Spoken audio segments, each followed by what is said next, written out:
नमस्कार दोस्तों, exam conquer channel पे आपका स्वागत है। मैं हूं के एन मिश्रा। दोस्तों, मैं यूपी पुलिस री एग्जाम के लिए सामान्य हिंदी का 17वां प्रैक्टिस सेट लेकर उपस्थित हूं। यह सुपर फास्ट रिवीजन की सीरीज है। इसमें कम से कम समय में अधिक से अधिक प्रश्नों का रिवीजन कराया जाता है। तो आइए आज के प्रश्नों की श्रृंखला शुरू करते हैं। और हाँ, अगर आपने पहले की सीरीज नहीं देखी है तो उसे अवश्य देख लें। उसका लिंक डिस्क्रिप्शन बॉक्स में दिया गया है। चलिए शुरू करते हैं। आज का पहला प्रश्न है, किस क्षेत्र की बोली को काशिका कहा जाता है? क्या कहा जाता है? काशिका। किस क्षेत्र की बोली को काशिका कहा जाता है? ऑप्शन ए है आरा भोजपुर, ऑप्शन बी है मगध, ऑप्शन सी है बैंसवाड़ा, ऑप्शन डी है बनारस। तो कहाँ की बोली को काशिका कहा जाता है? ऑप्शन डी सही है। बनारस क्षेत्र की बोली को काशिका कहा, काशी क्षेत्र है तो वहां की बोली को काशिका कहा जाता है। ठीक है, चलिए दूसरे प्रश्न की तरफ चलते हैं। निम्नलिखित में से अर्ध स्वर कौन सा है? आपको ये बताना है कि इसमें अर्ध स्वर कौन सा है। ऑप्शन ए है छ, ऑप्शन बी है ज्ञ, ऑप्शन सी है प, ऑप्शन डी है य। तो इसमें अर्ध स्वर कौन सा है? ठीक है, तो जल्दी बताइए। आप अपने आंसर कमेंट बॉक्स में कमेंट करते जाइए और अंत में स्वयं का मूल्यांकन स्वयं करिए। ठीक है, तो इसका आंसर हो जाएगा डी, यह होता है। अर्ध स्वर के रूप में कौन है इसमें? यह है। तो डी ऑप्शन सही है। इसकी व्याख्या देखते हैं। देखिए, यह और वह अर्ध स्वर हैं। ठीक है ना, यह और वह अर्ध स्वर हैं।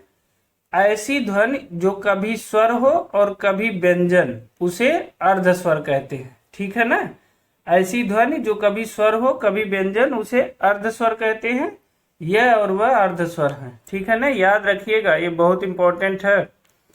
चलिए तीसरे प्रश्न की तरफ चलते हैं। कवि वचन सुधा के संपादक कौन थे?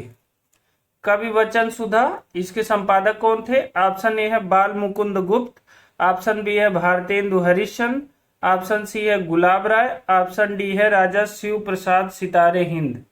तो कवि वचन सुधा के संपादक कौन थे? भारतेंदु हरिश्चंद्र। बी ऑप्शन सही है। ठीक है, कई परीक्षाओं में ये प्रश्न पूछा गया है। ठीक है, चौथे प्रश्न की तरफ चलते हैं। निम्न में से कौन सा कर शब्द का अर्थ नहीं है? किसका अर्थ बताना है? कर शब्द का अर्थ। तो कर शब्द का अर्थ नहीं है, ये बताना है। ठीक है ना, तो ऑप्शन ए है किरण, ऑप्शन बी है कर्म, ऑप्शन सी है हाथ और ऑप्शन डी है टैक्स। तो इसमें से कर शब्द का अर्थ नहीं है। देखिए, कर, कर्मयुख, कर्मयुख ये किरण की पर्यायवाची होती है। कर माने हाथ भी होता है और कर टैक्स को भी कहते हैं। कर देना मतलब टैक्स देना होता है। तो कर्म जो है उसकी पर्यायवाची नहीं है। ठीक है ना, तो बी ऑप्शन सही है, कर्म नहीं होगा। ठीक, बी ऑप्शन सही है। निम्नलिखित में से कौन सा विलोम युग्म सही है? आपको ये बताना है कौन सा विलोम युग्म सही है। ऑप्शन ए है उपकार का भलाई। देखिए, उपकार का भलाई ये तो दोनों पर्याय हैं, तो ये नहीं होगा। ईर्ष्या का द्वेष, ईर्ष्या और द्वेष एक ही है, इसमें भी ये भी नहीं होगा। आज्ञा का निंदा, ये भी नहीं होगा। अपव्यय का मितव्यय, ये सही है। अपव्यय का विलोम मितव्यय होता है, यह सही है। तो डी ऑप्शन सही है। चलिए छठवें प्रश्न की तरफ चलते हैं। जो क्रिया अभी हो रही है उसे क्या कहते हैं? ये बताना है आपको। जो क्रिया अभी हो रही है उसे क्या कहते हैं? ऑप्शन ए है संदिग्ध वर्तमान, ऑप्शन बी है संदिग्ध भूत, ऑप्शन सी है सामान्य वर्तमान, ऑप्शन डी है अपूर्ण वर्तमान। तो जो क्रिया अभी चल रही है, अभी हो रही है मतलब पूरी नहीं हुई है, तो उसे क्या कहते हैं? अपूर्ण वर्तमान कहते हैं। क्योंकि अभी क्रिया चल रही है और पूरी हुई नहीं है, वर्तमान समय में हो रही है, तो इसे अपूर्ण वर्तमान कहते हैं। ठीक है ना, तो 6 का डी सही है। चलिए सातवें प्रश्न की तरफ चलते हैं। अनायास, अनायास में कौन सा समास है? ऑप्शन ए है कर्मधारय, ऑप्शन बी है द्वंद्व, ऑप्शन सी है नंग समास और ऑप्शन डी है द्विगु। तो अनायास में कौन सा समास है? तो देखिए अनायास का मतलब न आयास, ठीक है। तो इसमें कौन सा समास है? इसमें नंग समास है। नंग समास में क्या होता है? जो पहला शब्द होता है वह नकारात्मक होता है, जैसे अनावश्यक। अनावश्यक भी नंग समास है। अनावश्यक का मतलब होता है ना आवश्यक। तो देखिए पहला निषेधात्मक है, तो अनायास में उसी प्रकार नंग समास है, ठीक है। तो 7वें का सी सही है। 8वें प्रश्न की तरफ चलते हैं। चारपाई पर चादर बिछा दीजिए। चारपाई पर चादर बिछा दीजिए, इस वाक्य में पर कौन सा कारक है ये बताना है। चारपाई पर चादर बिछा दीजिए, इसमें पर कौन सा कारक है? ऑप्शन ए है संप्रदान, ऑप्शन बी है अपादान, ऑप्शन सी है संबंध और ऑप्शन डी है अधिकरण। तो बताइए इसमें क्या है? अधिकरण में क्या होता है? में पर होता है। तो चारपाई पर चादर बिछाने की बात है तो ये हो जाएगा ऑप्शन डी, अधिकरण कारक हो जाएगा, ठीक है, क्योंकि इसमें में और पर की बात होती है। तो 8 का डी सही है। शांत रस का स्थायी भाव बताना है। शांत रस का स्थायी भाव क्या है? ऑप्शन ए है शोक, ऑप्शन बी है जुगुप्सा, ऑप्शन सी है निर्वेद और ऑप्शन डी है क्रोध। तो शांत रस का स्थायी भाव क्या है? निर्वेद होता है, ठीक है ना। शांत रस का अस्थायी भाव क्या होता है? निर्वेद। चलिए 10वें प्रश्न की तरफ चलते हैं। जैसी बहे बयार पीठ तब तैसी दीजे, यह है लोकोक्ति। जैसी बहे बयार पीठ तब तैसी दीजिए, इसका अर्थ बताना है। ऑप्शन ए, ऐसा काम करना चाहिए जिससे संकट में न फंसा जाए। ऐसा काम करना चाहिए जिससे संकट में न फंसा जाए, ये गलत है। राजनीति में दल बदल करते रहना चाहिए, ये भी गलत है, ठीक है। सी ऑप्शन है समय का रुख देखकर काम करना चाहिए, यह सही है। जैसी बहे बयार मतलब समय का रुख देखकर काम करना चाहिए। पवन की तरह कभी शीतल और कभी उष्ण होना चाहिए, ये गलत है। तो ऑप्शन सी सही है, ठीक है। अगले प्रश्न की तरफ चलते हैं। 11वां प्रश्न है, निम्नलिखित में से भाववाच्य वाक्य का चयन कीजिए। क्या बताना है आपको? भाववाचक जो वाक्य है वो बताना है। ऑप्शन ये है कपड़ा सिया जाता है। कपड़ा सिया जाता है तो इसमें भाववाचक नहीं है। सीता कपड़ा सीती है, ये भी कोई भाववाचक नहीं है। मेरे द्वारा पुस्तक पढ़ी गई, तो ये भी भाववाचक नहीं है। यहाँ बैठा नहीं जाता, ये भाववाचक है, ठीक है। तो ऑप्शन डी सही है। 11वें का डी ऑप्शन सही है, ठीक है। यहाँ बैठा नहीं जाता, ठीक। 12वें प्रश्न की तरफ चलते हैं। इनमें से वर्तनी की दृष्टि से शुद्ध है। आपको ये बताना है कि इसमें वर्तनी की दृष्टि से शुद्ध कौन सा है। ऑप्शन ए है सहस्त्र, ऑप्शन बी है अनुसंगिक, ऑप्शन सी है षष्ठम और ऑप्शन डी है अंतर्धान। तो इसमें वर्तनी की दृष्टि से कौन सा शुद्ध है? जल्दी से बताइए। इसमें डी ऑप्शन सही है, अंतर्धान, ये वर्तनी की दृष्टि से शुद्ध है, ठीक है ना। सहस्त्र इसलिए गलत है, इसमें सहस्र होता है बाद में, त्र नहीं होता है, सहस्र होता है। आनुषंगिक में आ होता है, आनुषंगिक होता है। षष्ठम में षष्ठ होता है, क्या होता है? षष्ठ होता है षष्ठम में, ठीक है ना। तो अंतर्धान इसमें सही है। चलिए 13वें प्रश्न की तरफ चलते हैं। दोस्तों ये हमारी सुपरफास्ट रिवीजन की सीरीज है। ये वीडियो आपको कैसी लग रही है हमें कमेंट करके जरूर बताइएगा। और हाँ, अगर आप इन प्रश्नों की पीडीएफ लेना चाहते हैं तो हमारे टेलीग्राम चैनल से जुड़ जाइए, उसका लिंक हमने डिस्क्रिप्शन बॉक्स में दे दिया है, ठीक है ना।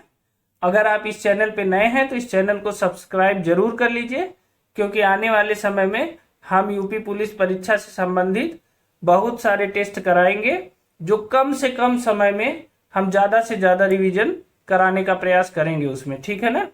तो चलिए अगले प्रश्न की तरफ चलते हैं। अशुद्ध वर्तनी वाला शब्द है। ऑप्शन ए है दुर्धर्ष, ऑप्शन बी है निश्चेष्ट, ऑप्शन सी है आशीर्वाद और ऑप्शन डी है पारलौकिक। तो इसमें अशुद्ध वर्तनी वाला शब्द कौन सा है? देखिए, दुर्धर्ष सही है, आशीर्वाद भी सही है और पारलौकिक भी सही है। इसमें जो निश्चेष्ट है, इसमें जो ये वाला स है, ये इसमें सीटी वाला स हो जाएगा। ठीक है, तो निश्चेष्ट गलत लिखा है, उसमें सीटी वाला आधा से हो जाएगा। ठीक, तो 13 का बी सही है। ठीक, 14वें प्रश्न की तरफ चलते हैं। जिसके समान कोई दूसरा ना हो उसके लिए एक शब्द होगा। जिसके समान कोई दूसरा ना हो, ऑप्शन ए है अतुलनीय, ऑप्शन बी है असामान्य, ऑप्शन सी है असीम और ऑप्शन डी है अनन्य। तो जिसके समान कोई दूसरा ना हो या अन्य ना हो उसे क्या कहते हैं? अनन्य कहते हैं। ठीक है ना, तो 14 का डी सही है। चलिए 15वें प्रश्न की तरफ चलते हैं। जो जरा भी खर्च करने में आनाकानी करता है, क्या? जरा भी खर्च करने में आनाकानी करता है उसे क्या कहते हैं? ऑप्शन ए है मितव्ययी, ऑप्शन बी है निर्धन, ऑप्शन सी है कृपण और ऑप्शन डी है क्षिप्रहस्त। तो जो जरा भी खर्च करने में आनाकानी करते हैं उसे क्या कहते हैं? कृपण कहते हैं। कृपण का मतलब होता है बहुत कंजूस। तो जो जरा भी खर्च करने में आनाकानी करे उसे कृपण कहते हैं। ठीक है ना, 15 का सी सही है। 16वें प्रश्न की तरफ चलते हैं। निम्नलिखित में से कौन शंकर का पर्यायवाची नहीं है? क्या है? शंकर का पर्यायवाची नहीं है। ऑप्शन ए है ललाटाक्ष, ऑप्शन बी है त्रिलोचन, ऑप्शन सी है शशधर और ऑप्शन डी है गंगाधर।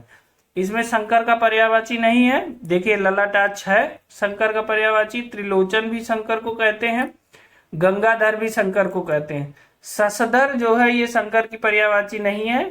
ये किसकी पर्यायवाची है? ये है चंद्रमा की पर्यायवाची। ठीक है, तो 16 का सी सही है। चलिए 17वें प्रश्न की तरफ चलते हैं। 17वां प्रश्न है, निम्नलिखित शब्दों में से जो शब्द विशेषण नहीं है उसका उल्लेख करिए। आपको इसमें बताना है कि इसमें से कौन सा शब्द विशेषण नहीं है। तो ऑप्शन ए है सुकुमार, ऑप्शन बी है दुर्जन, ऑप्शन सी है मानस और ऑप्शन डी है सज्जन। तो देखिए, सुकुमार भी विशेषण है, दुर्जन भी विशेषण है, सज्जन भी विशेषण है। तो इसमें विशेषण क्या नहीं है? मानस, ये विशेष्य है। ठीक है, तो इसमें सी ऑप्शन सही है। ठीक है ना, मानस। चलिए 18वें प्रश्न की तरफ चलते हैं। वह घर से बाहर गया, इस वाक्य में से कौन सा कारक है? ठीक है ना, ये पूछ रहा है कि वह घर से बाहर गया, इस वाक्य में से कौन सा कारक है?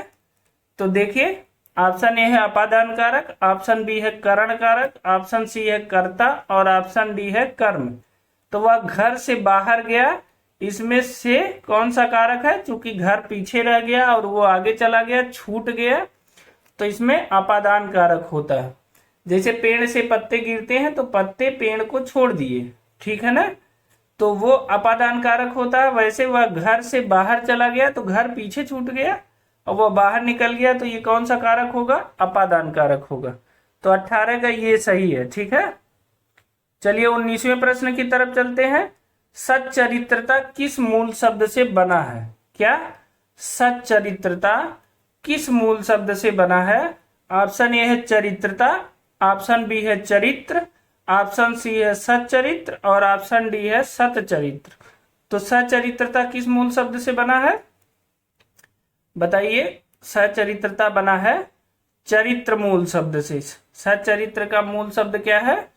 चरित्र है। ठीक है, चलिए 20वें और आखिरी प्रश्न की तरफ चलते हैं। देखिए, किस समास में दोनों पद प्रधान होता है? ये बताना है आपको, किस समास में दोनों पद प्रधान होता है। ऑप्शन ए है अव्ययी भाव, ऑप्शन बी है तत्पुरुष, ऑप्शन सी है द्वंद्व और ऑप्शन डी है बहुब्रीहि। तो देखिए, किस समास में दोनों पद प्रधान होता है? ये हो जाएगा द्वंद्व समास। द्वंद्व समास में क्या होता है? जैसे दुख और सुख दोनों पद प्रधान है, माता और पिता दोनों पद प्रधान है, तो द्वंद्व समास में दोनों पद प्रधान होता है। ठीक है ना, अव्ययी भाव में क्या होता है, प्रथम पद प्रधान होता है और बहुब्रीहि समास में अन्य पद प्रधान होता है, जबकि तत्पुरुष समास में क्या होता है, उत्तर पद प्रधान होता है। ठीक है ना। तो इस प्रकार ये थे हमारे 20 प्रश्न। ठीक है ना। ये 20 प्रश्न थे। ये हमारे प्रश्न आपको कैसे लगे हमें कमेंट करके जरूर बताइएगा। अगर वीडियो अच्छी लगी हो तो वीडियो को लाइक भी करिए और शेयर भी करिए। अगर आप इस चैनल पे नए हैं तो इस चैनल को सब्सक्राइब अवश्य कर लीजिए। आने वाले समय में हम यूपी पुलिस री एग्जाम से संबंधित और भी टेस्ट सीरीज लाएंगे, जिसमें कम समय में हम आपका ज्यादा से ज्यादा रिवीजन कराएंगे। ठीक है। तो मिलते हैं अगली वीडियो में किसी अन्य टेस्ट सीरीज के साथ। तब तक के लिए बहुत बहुत धन्यवाद।